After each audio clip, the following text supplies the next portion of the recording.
You've been trying to be more kind, more gentle, more self-controlled, and you've been white-knuckling your way through different situations. You've been monitoring your reactions. You've been grading yourself on how loving you managed to be today. And then you feel like a spiritual failure when you fall short. And I need to tell you something.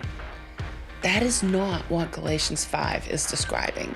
The fruit of the Spirit was never meant to be a performance standard. It was never meant to be a checklist. And the fact that you've been treating it like one is exactly why it hasn't been working. So stay with me, because by the end of this video, the way you read that passage is never going to be the same. So first and foremost, it's fruit. It's not a fitness plan. You see, the word fruit, if you look at it, it says the fruit of the Spirit is singular. It's not the fruits of the Spirit. It's not plural. It's the fruit of the Spirit. You see, Paul didn't write a list of 9 separate character traits to master one at a time. He was actually describing one unified expression of what a Spirit-led life produces. You see, nobody tells an apple tree to apple harder. The tree doesn't strain or monitor itself or grade its output at the end of the day. It's just an apple tree. It produces what it produces because of what it's connected to: the root system, the soil, the water, the vine. The same biology that applies to fruit in nature, it actually applies to spiritual fruit as well.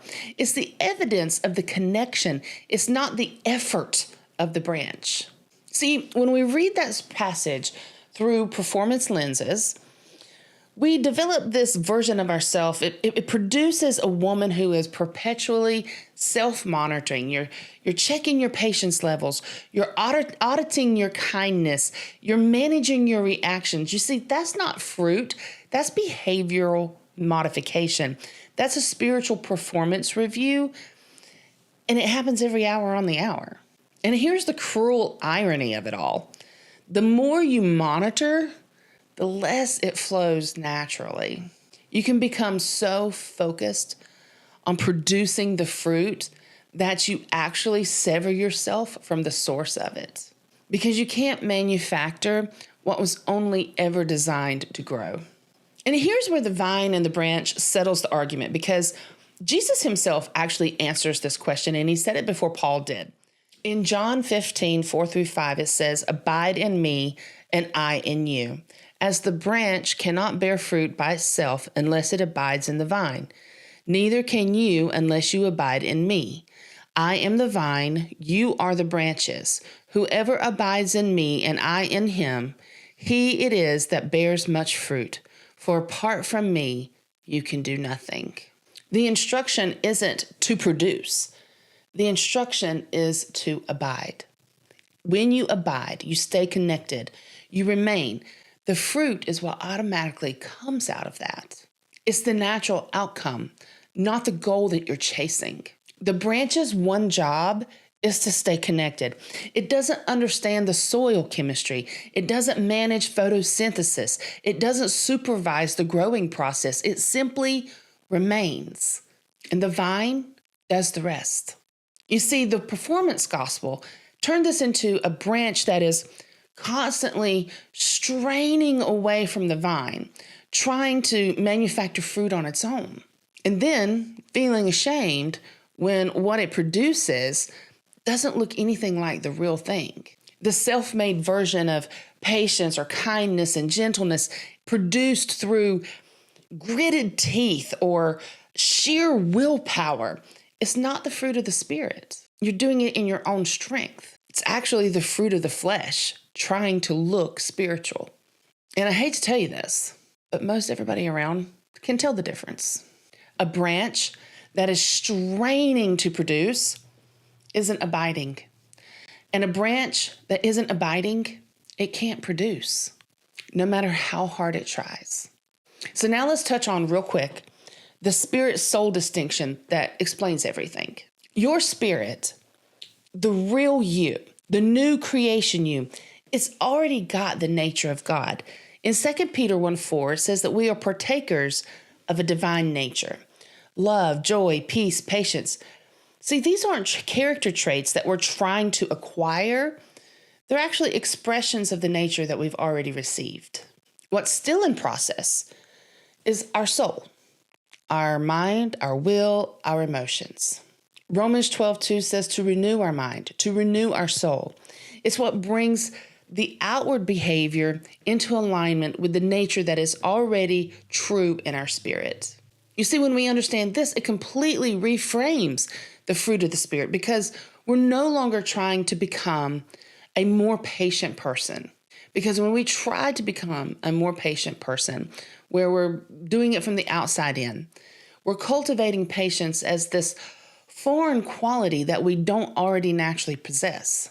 But when we abide, that natural new self comes through, and it allows what is already true in our spirit to surface through a soul that is being renewed. So, real quick, practical difference. Out of the approach of performance, you can add patience, subtract anger, maintain gentleness under pressure. The other approach is identity. I am a new creation. You are a new creation. Your spirit has the nature of God. What's in you is more powerful than what's coming at you. And your soul is catching up to what's already there. The woman who grits her teeth and forces patience is working from the outside in. But the woman who knows her identity and walks into the hard moment knowing what's already inside her shows up. See, you're not trying to become more loving. You already have the nature of love living inside you. The work is just letting your soul catch up. The next thing I want to talk about is how the checklist version actually has a built-in failure mechanism. When the fruit of the Spirit becomes a to-do list, it does something very specific. It makes your spiritual maturity measurable by your worst moments. You see, by living by the checklist, you can walk in love for 6 days and then lose your cool on the 7th, and then all of a sudden the checklist tells you that you failed. And the entire week gets graded on the one moment that you didn't perform. And that's not sanctification. That is shame with a scripture reference attached to it. Galatians 5 is sandwiched in between two very important realities: the freedom from the law, which is in verse 1, and the warning against freedom as a license, which is in verse 13. You see, Paul isn't replacing the Mosaic law with a new behavioral law. He is describing what spirit-led living actually looks like. It's not a prescription for a new set of requirements to manage. In verses 19 through 21, it talks about the fruit of the works of the flesh. This is in the same passage, but they're not the opposite of the fruit. They're actually the output of someone who is trying to live by self-effort rather than living by the Spirit. Ironically, if you're someone who is trying to strain to produce that spiritual fruit through sheer willpower, then you're doing the very thing that Paul warned us against, just with more acceptable looking results. Romans 8:2 talks about the law of the Spirit of life. It's to set us free from the law of sin and death. By installing a new behavioral checklist in its place, it isn't freedom. It's just a different prison with nicer furniture. Shame with a scripture reference is still shame. And shame has never produced a single piece of fruit. I remember reading this passage thinking, if I want to live by the Spirit, I need to be all these things. And they became a goal or a checklist or something to achieve. But when I started really digging into the words of the passage and understanding where it's coming from, it was never meant, hey, do this and you'll be living by the Spirit.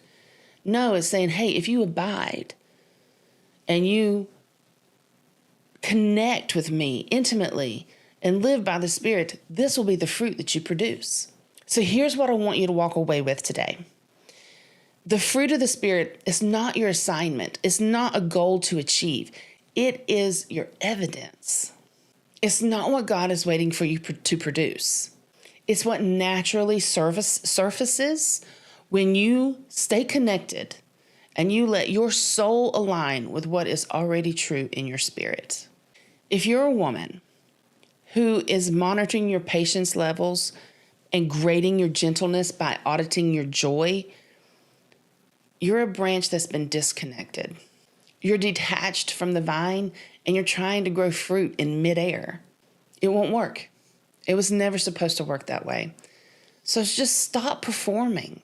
Stop performing and stay connected. The fruit will come. It has to, because that's what happens when something is alive and it's attached to the right source. And if nobody's ever told you that the standard you've been holding yourself to was never in the text, now you know. Hey, if you've gotten value out of today's episode, make sure to like, subscribe, and share with a friend. I hope you guys are having a great day, and I'll see you next time.